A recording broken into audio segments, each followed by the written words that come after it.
On First at 9 this Tuesday, the 11th of March 2025. To the Parliament. Lanka Commission report to be presented in Parliament this week, confirms Cabinet spokesperson. Arrest on site. Mathura Magistrates Court issues open warrant against IGP Deshabandhu Tennakon. Investor confidence. Investor confidence in Sri Lanka's economic stability is on the rise, says President Anura Dissanayaka. Safeguarding credibility. Sri Lanka must uphold the credibility of its national credit, warns former central bank governor. Chilo Dairy, Sri Lankawama Kiren Perata. Obe Vishwasi Dino Sensodyne, then Langamati Pharmacy in Labagata Hacker. Kanta Parisang karagattොත් අපි පරිස්සම්. ඉතින් මොකටද නිකන් නාගන්නේ? ස්වදේශී කොහොඹ lemon grass අද කාලෙට ෆ්‍රෙෂ්ම විසඳුම. From Derana, this is Derana First at 9. Live from Studio 24 in Colombo. Good evening and welcome to First at 9, brought to you by Sri Lanka's most trusted news source, Derana. I'm Tarindu Mahendra, joining you live with the latest in Sri Lanka and around the world. Now, in your top story tonight, Cabinet spokesperson Minister Dr. Nalinda Jayatissa revealed that the Commission report on the Batalanda Detention Centre is scheduled to be tabled in Parliament this week. Speaking at the weekly cabinet briefing today, Dr. Jayatissa also noted that Sri Lanka is open for investments from India's Adani Group if proposals align with Sri Lanka's needs. Batalanda Commission Sabha වාර්තාව ගැන ඊයේ cabinet එකේදී කතා කරාද? මේකනේ ජනාධිපතිවරයා. The President gave special attention to this matter and a considerable amount of time was allocated during the meeting for discussion. Following discussion, the Cabinet of Ministers decided to table the Commission report in Parliament within this week. We will announce our decision after that. කෙලින්ම ජනාධිපතිවරයාට හැකියාව තියෙනවා නේද මේ වාර්තා පදනම් කරගෙන අදාළ අංශවලට විමර්ශන කරන්න නියෝග කරන්න. After presenting this to Parliament, the executive led by the President will be able to take the necessary decision regarding this matter. There is no need to make the tabling of this report in Parliament an issue. හිටපු ජනාධිපති මහින්ද රාජපක්ෂ මහත්මයාට නිවස ඉවත් වෙන්න කියලා මාස දෙකක් වෙනවා දැනට. තාමත් ඉවත් වෙලා නැහැ. ඔබතුමාලා ලියුම් යවුවද? ලියුම් යවුවා නම් අපි ඔබට දැනගන්න සලස්වනවා. මාස දෙකක් වෙනවා ගියෙත් නැහැ තාම.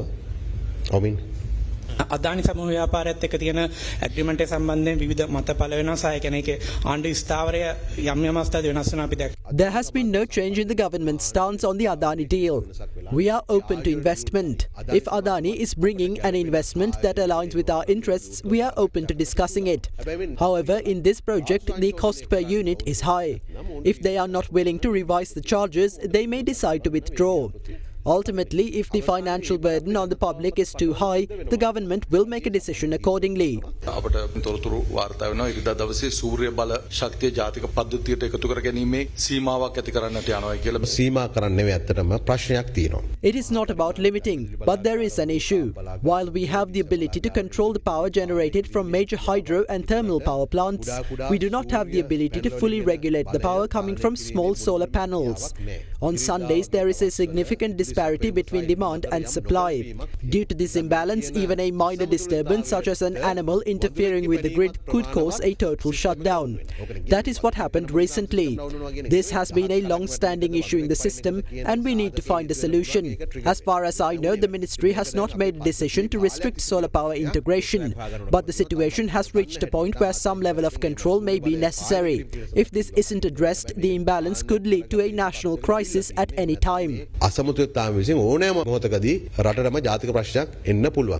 පිරිපුන් ජීවිතයකට ඔබ සමගින් පෙරට Union Assurance. චන්දුරුසුමේ කාගෙන් මනාපේ සිග TV සඳහා සුපිරි deal. Don't waste time. Start your degree with pending A-level results this February with our partner universities. Call ACBT on 0117 699 499. Government is to recruit nearly 6,000 employees to fill the vacancies in several ministries and provincial councils.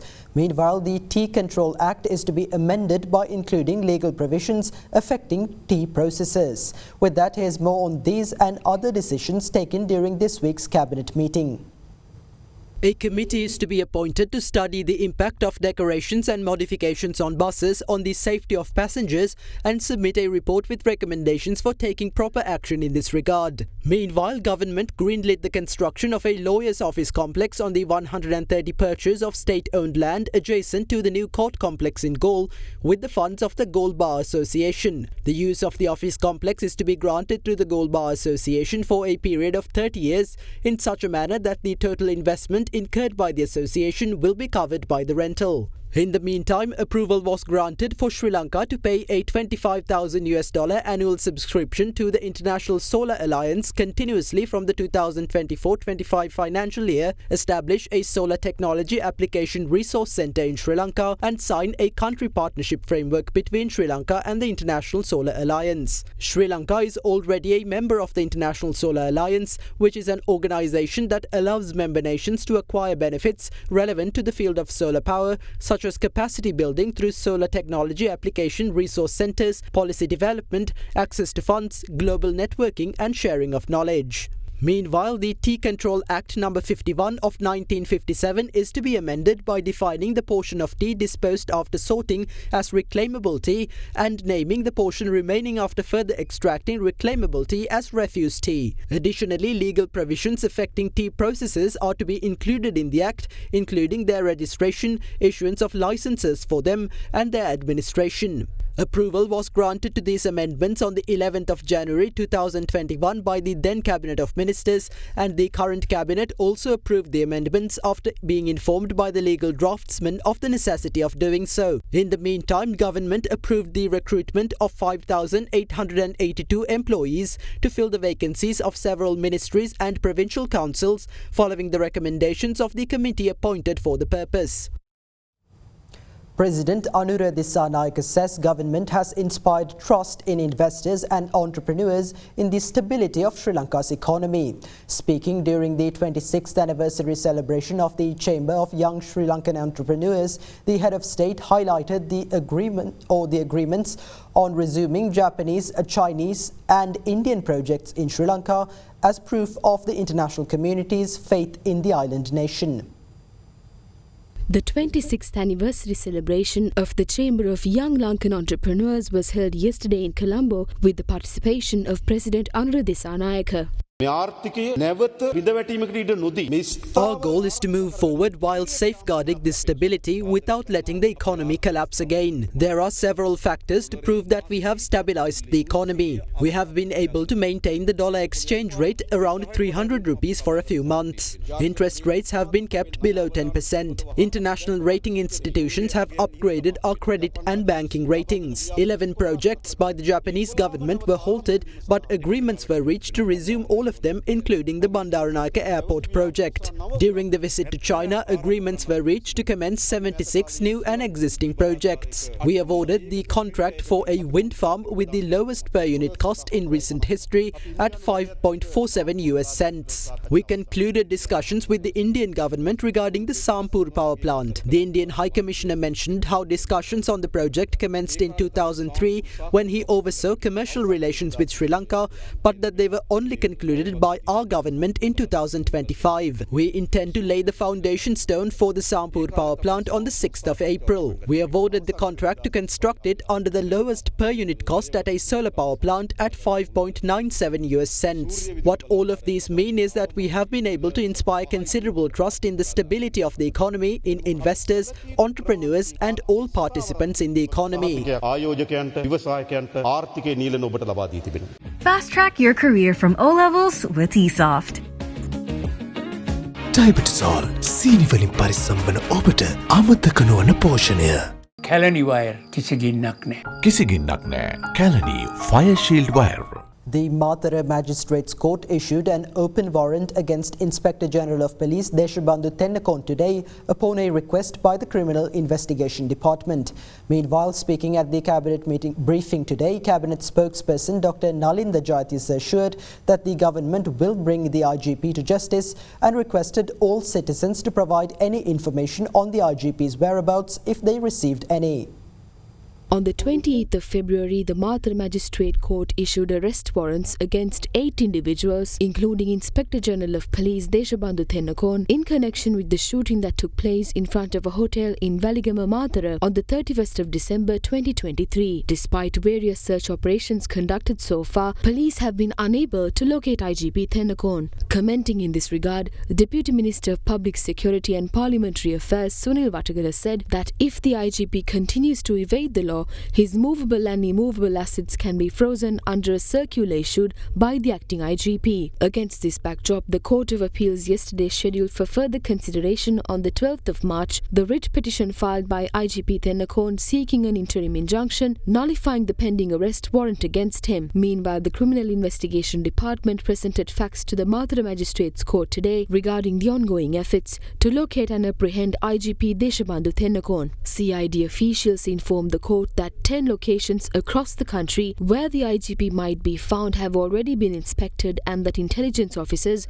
have been deployed to 18 additional locations. CID officials also informed the court that 9 special police teams have been deployed to locate the IGP. Subsequently, upon a request by the CID, the Mathura Magistrate Courts issued an open warrant against IGP Tennakon. Meanwhile, during the cabinet briefing today, Cabinet spokesperson Minister Dr. Nalinda Jayatissa commented on the matter. හිටපු ඇමතිවරයා කියනවා ටිරාන් එක සම්බන්ධයක් තියෙනවා තදබල අනුර කුමාරට ඒ නිසා දේශබන්දු අත්තරකට ගන්න එක තියෙනවා. මේ වගේ චෝදනා ඇවිල්ලා තියෙනවා අනිත් පැත්තෙන් නීති ආධිපත්‍ය මිදි වැටලා තියෙනවා. මේක ජෝක් එකක් වෙලා තියෙනවා. ජනතාව අතර මතයක් තියෙනවා ටිරාන් නලස්ගේ ගෙදර කියලා ඉන්නේ. ඔබ කියන තොරතුරු ඔබ දෙන ඔත්තු I believe that all this information will be considered by the police during investigations. Upon information received, we have inspected some residences, yet we couldn't locate him. Besides the IGP, police are currently attempting to trace the locations of some other individuals as well.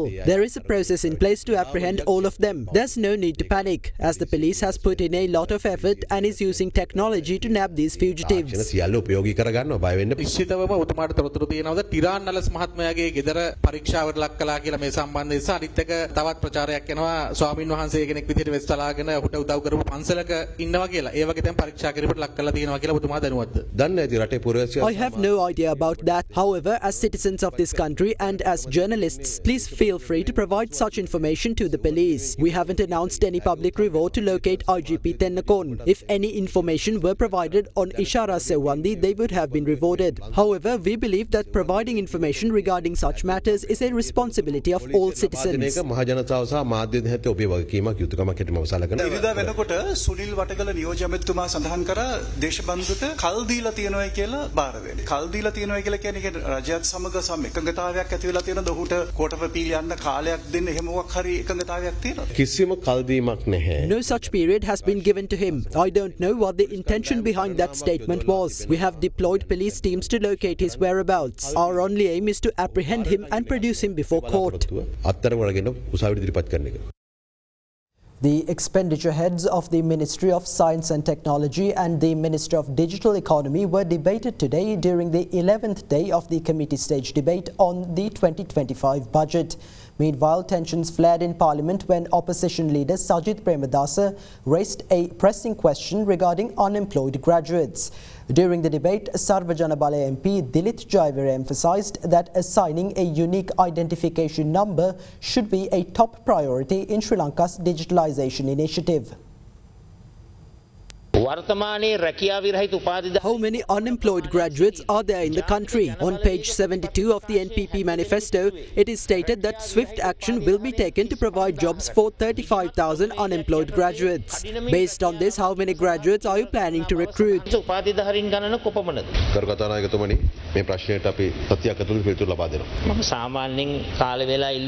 We usually allow some time for practical reasons. However, my question is, since you prepared the budget with the number of unemployed graduates in mind, there should be no need for a delay in answering this. Does this mean that these 35,000 graduates were not considered when drafting the budget? These degree holders are not recent graduates. They have been neglected for a long time, leading to a backlog. We are working on providing them with a reasonable solution, which is why it is taking time. There is no need to rush. If we were simply categorizing them based on height for labor or security jobs, the issue could be resolved in a day. However, that is not the case.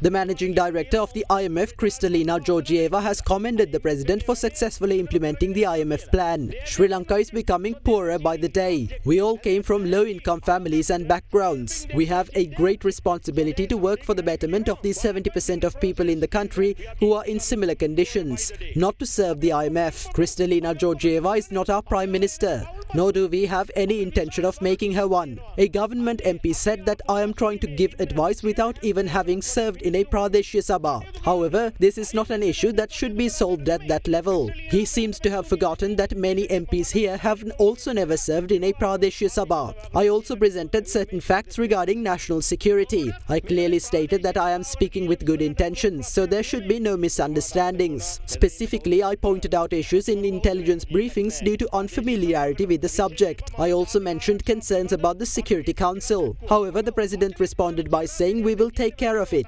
even if we are new. That is not the right approach. These matters must be resolved through discussions. Now the former IGP is nowhere to be found. This is precisely why I raised concerns. Isn't there a problem with intelligence gathering, or is he somewhere only the president knows? As people who can think logically, why are we presenting a budget prepared by a foreign entity? In my view, digitalization means bringing all citizens under a single interface by assigning a unique identification number. However, this budget has allocated nearly 2 billion rupees simply for issuing a card. When we raised concerns about this, the president became angry, arguing that India might steal our data and that such a proposal could not be approved. Because of this delay, we are now facing difficulties in tax collection and have been unable to curb the country's foreign exchange outflow.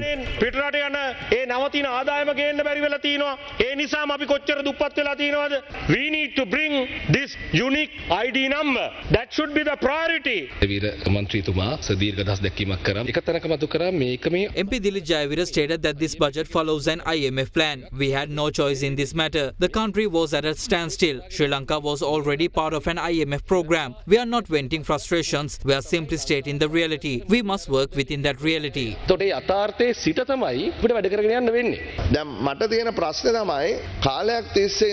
I have a question. For some time now, people have been discussing the implementation of an electronic national identity card. We acknowledged the need for an ENIC. However, a major controversy arose when allegations were made that India was attempting to steal our biometric data. When I introduced the Suasariya ambulance service, I was accused of being an agent of Indian intelligence and of trying to transfer Sri Lankans' biometric data to India. No matter how much we explained that such a thing was impossible, no one believed us. Today, people have realized that a similar situation is unfolding. A certain group is now creating fear about national security by suggesting that we are sending data to another country. That is not happening. In the Suasariya system, we have records for over 2 million people, yet none of that data has been transferred to any foreign country.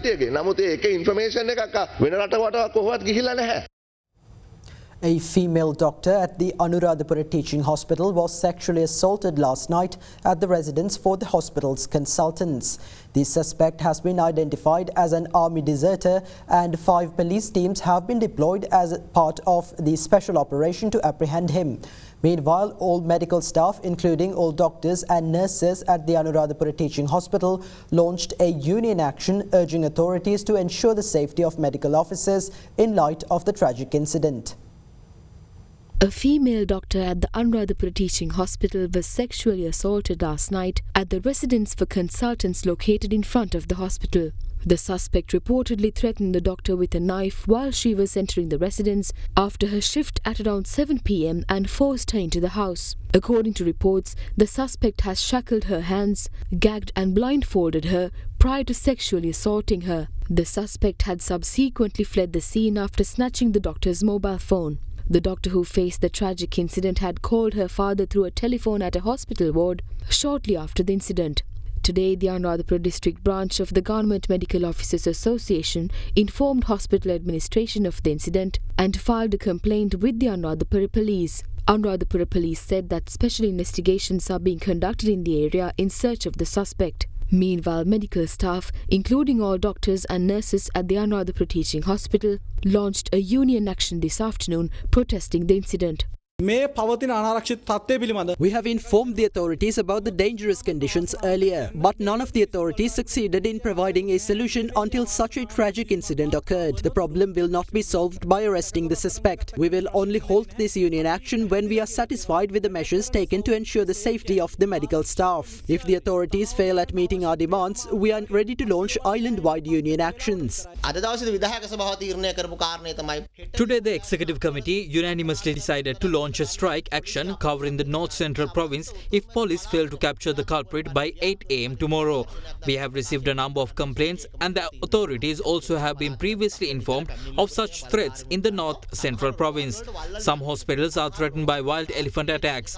There are some cases where the room occupied by female doctors working overnight cannot be locked. We have a number of concerns. If someone believes that we have to report to work wherever we are transferred without even meeting these necessities, that is not fair. The tragic incident was also discussed in Parliament today. The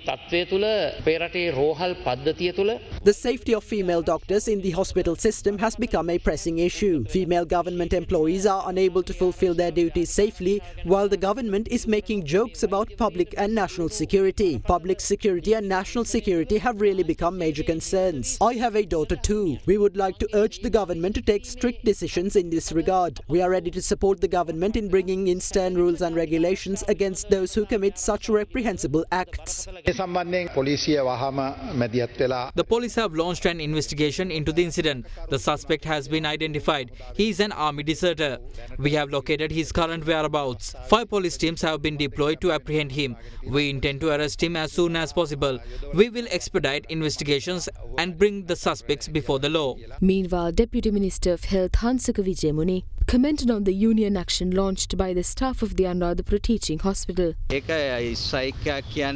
This strike is different from traditional strikes. The organizations conducting the strike are intending to draw public attention to prevent such events repeating. They will make sure not to inconvenience patients through the strike action. We are taking all possible legal action regarding the matter. We have tightened the security in and around the Anuradhapura hospital. A group of officers from the Ministry of Health has been deployed to Anuradhapura to look into the details of the incident and ensure that such tragic incidents do not occur again in Anuradhapura or anywhere in the country.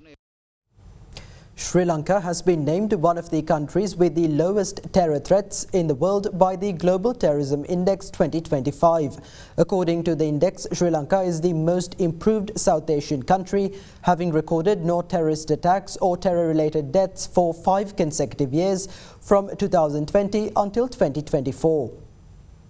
The Global Terrorism Index, compiled by the Institute of Economics and Peace, is determined by analyzing the impact of terrorism across 163 countries, representing 99.7% of the world's population. According to the impact of terrorism, with 0 representing countries with no terrorist impact, Burkina Faso, a landlocked country in West Africa, topped the list, while Pakistan was ranked as the second most terrorism-affected country globally for the 2nd consecutive year. Meanwhile, Sri Lanka was ranked among the countries with the lowest terror attacks in the world. The island nation has been ranked 100th among the 163 countries considered in the index. With a GTI score of 0, Sri Lanka shares the lowest score on the index with 63 other countries. The index stated that Sri Lanka was the most improved South Asian country in 2024, having recorded no terrorist attacks or deaths for the 5th consecutive year since 2019. Commenting on the accreditation, Deputy Minister of Tourism Professor Ruwan Ranasinghe unveiled future plans for Sri Lanka's tourism sector. The tourism sector plays a crucial role in boosting economic growth within a short period. Through this year's budget and centralized funds, we have allocated 500 million rupees for city branding initiatives for tourism. Additionally, we expect to enhance the basic infrastructure in 100 selected destinations across the country. Through the Clean Sri Lanka initiative, we intend to expand Sri Lanka's portfolio of tourist attractions morally and environmentally. We also hope to recommence the country's tourism promotion activities. Through these initiatives, we aim not only to attract more tourists to Sri Lanka, but to transform the country into a tourist destination. Additionally, we can integrate these sports and tourism sectors in order to attract more visitors through sports tourism.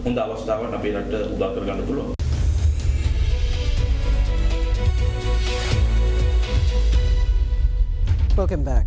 Former Central Bank Governor Dr. Indrajit Kumaraswamy asserted the importance of ensuring the credibility of Sri Lanka's credit, noting that in the absence of credibility, no nation or organisation would lend a helping hand financially.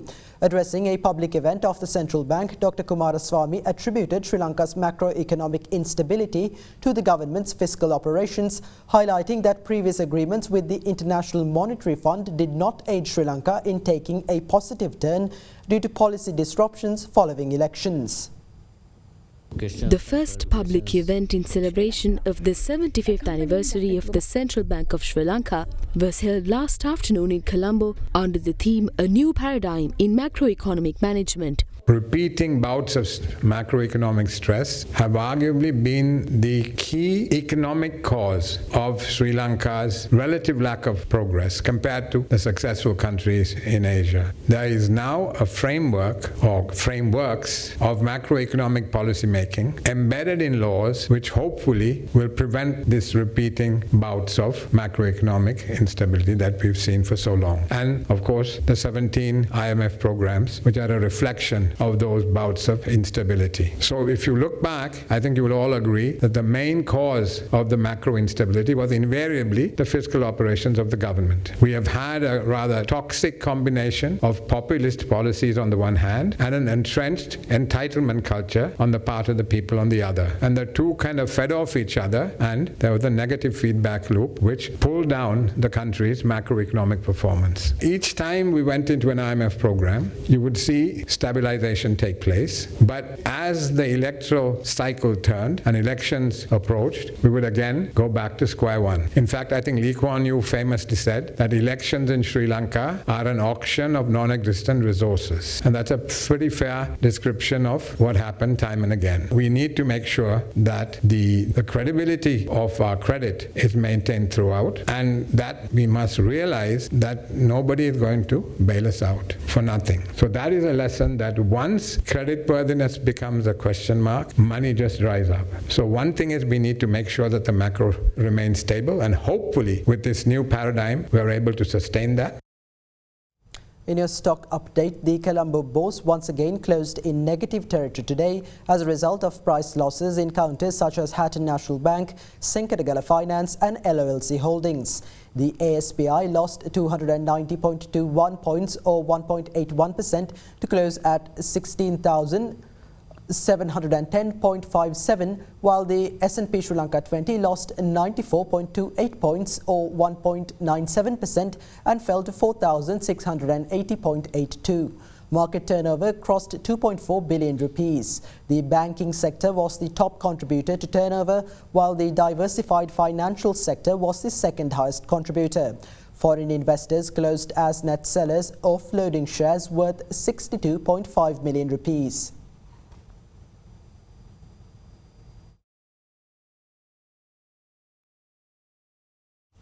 And with that, here's a look at the rupee exchange rates for the day.